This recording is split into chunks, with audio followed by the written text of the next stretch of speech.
آپ کی ماں آپ کی سب سے پہلی استاد تھی، اور آپ کی والدہ نے آپ کو اتنے بہترین طریقے سے تربیت کی تھی، اور ایسی جو بنیادی تعلیمات آپ کی والدہ آپ کو دیتی تھی کہ آپ کا سارا بچپن بڑے ہی دینی ماحول میں گزرا۔ اور آپ کے والد گرامی جب 15 سال کی عمر ہوئی غریب نواز رحمۃ اللہ تعالی علیہ کی، تو 15 سال کی اس عمر میں ہی آپ کے والد دنیا سے پردہ فرما گئے۔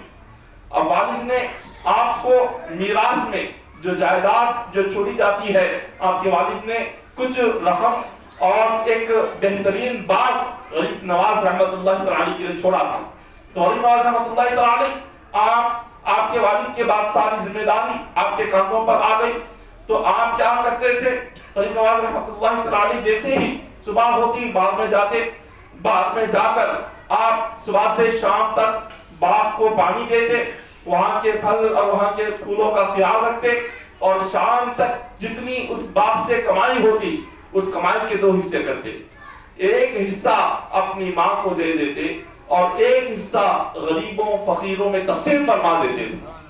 اپنے لیے کچھ نہیں رکھتے تھے۔ والدہ کے لیے، ماں کے لیے آدھا حصہ، غریبوں اور فقیروں کے لیے آدھا حصہ۔ اسی طرح آپ کا جو سلسلہ تھا، زندگی کا یہ سلسلہ بڑھ رہا تھا کہ ایک دن غریب نواز رحمۃ اللہ تعالی علیہ کے باغ میں ایک مجذوب آئے۔ مجذوب کہتے ہیں ایک ایسے ولی کہ جنہیں اپنے حال کا کچھ خیال نہ ہو، ایسے اللہ کے ولی جنہیں نہ اپنے لباس کا خیال ہو، نہ اپنے کھانے پینے کا خیال ہو، جنہیں اپنی زندگی کا کوئی خیال نہ ہو، جن کا دنیا سے کوئی تعلق ہی نہ ہو، انہیں مجذوب کہتے ہیں۔ وہ ولی جب غریب نواز رحمۃ اللہ تعالی علیہ کے باغ میں تشریف لائے، حضرت غریب نواز رحمۃ اللہ تعالی علیہ اپنے باغ کو پانی دے رہے تھے۔ وہ اس زمانے کے بہت ہی پہنچے ہوئی شخصیت تھی، ان کا نام ابراہیم قندوزی رحمۃ اللہ تعالی علیہ۔ جب ابراہیم قندوزی رحمۃ اللہ تعالی علیہ غریب نواز رحمۃ اللہ تعالی علیہ کے باغ میں اپنا قدم رکھتے ہیں، غریب نواز نے جب انہیں پہلی نظر دیکھا، دیکھتے ہی آپ نے فرمایا کہ حضور یہ میری بڑی خوش قسمتی ہے کہ آپ میرے باغ میں تشریف لائے۔ حضرت غریب نواز رحمۃ اللہ تعالی علیہ نے ان کا بڑا ہی ادب اور احترام کے ساتھ انہیں آپ نے اپنے باغ میں بٹھایا، اور ان کی مہمان نوازی کے لیے آپ نے ٹھنڈا پانی پیش کیا، اور اپنے باغ کے بہترین انگور لا کر آپ نے ان کے سامنے پیش کیا۔ حضرت ابراہیم قندوزی رحمۃ اللہ تعالی نے اس باغ کے پانی کو پی لیا، آپ نے اس باغ کے آپ نے انگور کھا لیے، اور غریب نواز رحمۃ اللہ تعالی کے بس چہرے کو دیکھتے جا رہے تھے، کبھی آسمان کو دیکھتے، کبھی غریب نواز کا چہرہ دیکھتے۔ حضرت ابراہیم قندوزی رحمۃ اللہ تعالی غریب نواز کے جو چہرے کو دیکھ رہے تھے، اب آنے والے جو حالات ہونے والے ہیں، حضرت ابراہیم قندوزی دیکھ رہے تھے کہ آج یہ بچہ جو اس باغ کے اس پھولوں کو جو سجا رہا ہے، اس باغ کو جو پانی دے رہا ہے، آنے والے وقت میں یہی بچہ دین کے باغ کو بھی پانی دینے والا ہے۔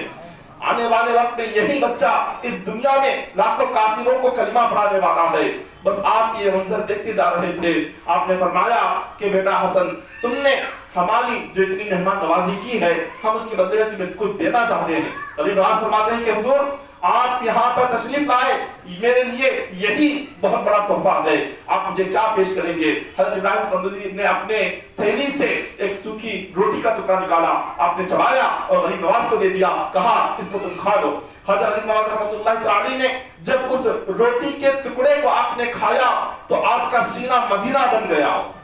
اور آپ اپنے باغ میں کھڑے کھڑے آپ نے مدینہ منورہ کی زیارت کر لی۔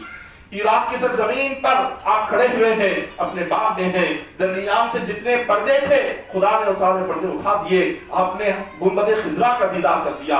اب اس کے بعد ابراہیم قندوزی کو دیکھنا چاہتے ہیں کہ وہ ولی کامل جنہوں نے کھڑے کھڑے غریب نواز کو ایک روٹی کا ٹکڑا کھلا کر گنبد خضرا کی زیارت کروا لی، انہیں دیکھنا چاہتے ہیں مگر وہ غائب ہے، وہاں پر نظر نہیں آئے۔ تو اس کے بعد آپ نے حضرت غریب نواز رحمۃ اللہ تعالی بے چین ہو گئے، بے اخلاق ہو گئے۔ صبح ہوتی آپ کو سکون نہیں ملتا، شام ہوتی آپ کو سکون نہیں ملتا، جہاں جاتے آپ کو سکون نہیں ملتا، ایک قسم کی بے چینی اور بے قراری ہوتی تھی۔ آپ ایک دن اپنی والدہ کے پاس گئے، اپنی والدہ سے فرمایا کہ امی جان میں آپ سے کچھ کہنا چاہتا ہوں، ماں نے پوچھا بیٹا کیا خیال ہے؟ وہ کہنے لگے میرا دل نہ گھر میں لگتا ہے، نہ باغ میں لگتا ہے، نہ تجارت میں لگتا ہے، نہ کاروبار میں لگتا ہے، کسی اور چیز میں میرا دل نہیں ہے، اور میں چاہتا ہوں کہ علم حاصل کروں۔ 15 سال کی عمر ہے، سرکار غریب نواز رحمۃ اللہ تعالی علیہ کی اپنی والدہ سے اجازت لینے آئے ہیں، آپ مجھے اجازت دے کہ میں اپنا باغ بیچ دوں اور علم دین حاصل کرنے کے لیے نکل جاؤں، اور قرآن اور حدیث کا علم پڑھوں اور لوگوں کے سینوں کو قرآن اور حدیث سے بھر دوں، خود بھی دین کا پابند بن جاؤں اور ہزاروں کو بھی دین کا پابند بناؤں، اس کے لیے آپ سے اجازت لینے کے لیے آیا ہوا ہوں۔ ماں نے کہا کہ بیٹا یہ تو بڑی ہی پیاری بات تم نے کہی ہے، یہ تو اللہ تعالیٰ ہر ایک کو یہ توفیق نہیں عطا کرتا، ہر ایک کو اللہ تعالیٰ یہ ہدایت عطا نہیں کرتا، تمہیں اللہ نے یہ توفیق عطا فرمائی، یہ ہدایت عطا فرمائی، اور خدا نے تمہارے ذہن میں خیال پیدا کیا، یہ تو بڑی خوشی کی بات ہے، میں تمہیں اجازت دیتی ہوں، تم جاؤ اور جا کر فوراً تم علم دین کے لیے تیاری کر لو۔ بس اتنا سننا تھا، غریب نواز رحمۃ اللہ تعالی علیہ نے آئے اور آپ نے اپنا جو باغ تھا، بڑا بہترین باغ تھا، غریب نواز نے اپنے باغ کو بیچ دیا۔ اس باغ کو بیچنے کے بعد جو قیمت آئی، سرکار غریب نواز نے اس قیمت کے 2 حصے کیے، آدھا حصہ اپنی والدہ کو دے دیا اور آدھا حصہ غریبوں فقیروں میں تقسیم کر دیا، اور علم دین کے لیے آپ اپنے علاقے سے نکل گئے۔ اب جیسے ہی آپ علم حاصل کرنے کے لیے جا رہے تھے، اس زمانے میں علم حاصل کرنا کوئی آسان کام نہیں تھا۔ آپ اپنے مقام سے سفر کر کے، آپ کا مقام تھا سنجر، خراسان، اب خراسان سے سفر کر کے سمرقند جانا، یہ سارے عراق اور ایران کے علاقے ہیں، یہ وہاں سے سفر کر کے جانا ہے۔ اب غور کرے غریب نواز رحمۃ اللہ تعالی علیہ، اس زمانے میں نہ آج کی طرح نہ بسیں تھی، نہ ٹرینیں تھی، نہ ہوائی جہاز تھے، نہ موٹر سائیکل تھے، نہ کاریں تھی، کچھ نہیں تھا۔ اس زمانے میں سفر اتنا مشکل ہوتا تھا کہ کسی نہ کسی سواری پر بیٹھنا ہوتا، کوئی یا تو گھوڑے پر سفر کرتے، کوئی اونٹوں پر سفر کرتے، اس طرح سواریوں میں سفر کر کے ایک مقام سے دوسرے مقام پہنچنے تک نہ جان کا بھروسہ ہوتا، نہ مال کا بھروسہ ہوتا۔ ایک مقام سے دوسرے مقام پہنچنے تک جان بھی جا سکتی، اور درمیان میں کئی سارے لٹیرے ہوتے، کئی سارے ڈاکو ہوتے جو قافلوں کو لوٹا کرتے تھے۔ اتنی ساری تکلیفیں تھیں اس زمانے میں سفر کرنے کے لیے۔ غریب نواز رحمۃ اللہ تعالی علیہ تنہا نکل گئے، نہ آپ نے اپنی جان کی فکر کی، نہ مال کی فکر کی، علم دین حاصل کرنے کا جذبہ تھا، اسی لیے آپ اپنی والدہ سے اجازت لے کر اپنے علاقے سے، خراسان سے آپ سیدھے اپنے وہاں سے سمرقند کی طرف نکلے۔ سمرقند وہاں کا عراق کا بہت بڑا علاقہ ہے، اور وہاں کئی سارے اولیاء اکرام اور کئی سارے علماء اکرام ہزاروں کی تعداد میں وہاں رہتے تھے۔ اس زمانے میں جو بھی علم دین پڑھنا چاہتا تو سمرقند جاتا تھا۔ تو غریب نواز رحمۃ اللہ تعالی علیہ بھی آپ سمرقند کی طرف گئے۔ اتنی تکلیفیں، اتنے مشکلات، بھوکے پیاسے رہتے تھے، اس لیے کہ علم دین ایک ایسی نعمت ہے، انسان بغیر علم حاصل کیے نہ صحیح طریقے سے عبادت کر سکتا ہے، نہ دین کو آگے بڑھا سکتا ہے، نہ دین پر چل سکتا ہے۔ جب تک علم حاصل نہیں کریں گے، علم کو نہیں پڑھیں گے، دین کو نہیں جانیں گے، تو دین پر عمل کیسے کریں گے؟ نماز پڑھنا ہے تو نماز کا طریقہ جاننا ہوگا، وضو کرنا ہے وضو کا طریقہ جاننا ہوگا، غسل کرنا ہے غسل کا طریقہ جاننا ہوگا،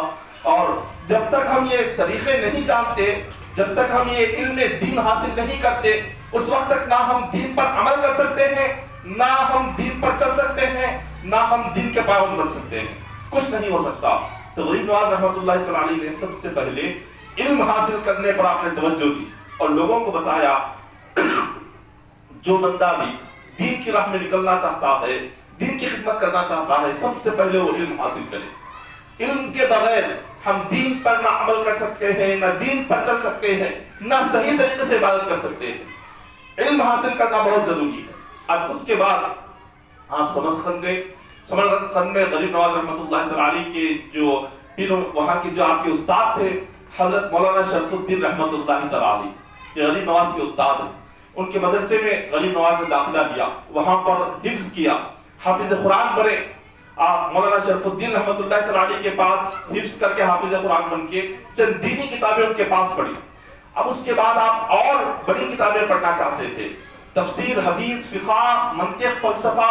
ادب، یہ علم دین کی جو علم دین میں جو اعلیٰ کتابیں ہیں، جو اعلیٰ علم ہے، اس کو پڑھنا چاہتے تھے۔ آپ نے پھر وہاں سے سفر کیا، بخارا تشریف لائے، سمرقند سے بخارا آئے، بخارا میں آ کر وہاں پر ایک بہت بڑے عالم دین تھے اس زمانے میں کہ جن کا نام مولانا حسام الدین رحمۃ اللہ تعالی، ان کے پاس آ کر وہاں ان سے علم حاصل کیا، کئی سال تک علم دین سیکھنے میں لگا دیا۔ اب علم دین سیکھنا کوئی آسان بات نہیں ہوتا۔ غریب نواز رحمۃ اللہ تعالی نے اپنا مقام چھوڑا، اپنا گھر چھوڑا، اپنی ماں کی جدائی کو برداشت کیا، اپنا بہترین کاروبار چھوڑ دیا، اپنی تجارت چھوڑ دی، اپنا باغ بیچ دیا اور بھوکے پیاس سے علم حاصل کرنے کے لیے مدرسے میں آ گئے۔ تو علم کیوں حاصل کرنے کے لیے آئے؟ یہ آپ دنیا کو بتانا چاہتے تھے کہ علم کی اہمیت کتنی ہے، علم کا مقام کیا ہے، علم کا مرتبہ کیا ہے۔ بغیر علم حاصل کیے نہ کوئی بندہ سچا مسلمان بن سکتا ہے، نہ وہ مکمل عبادت کر سکتا ہے، نہ وہ سچا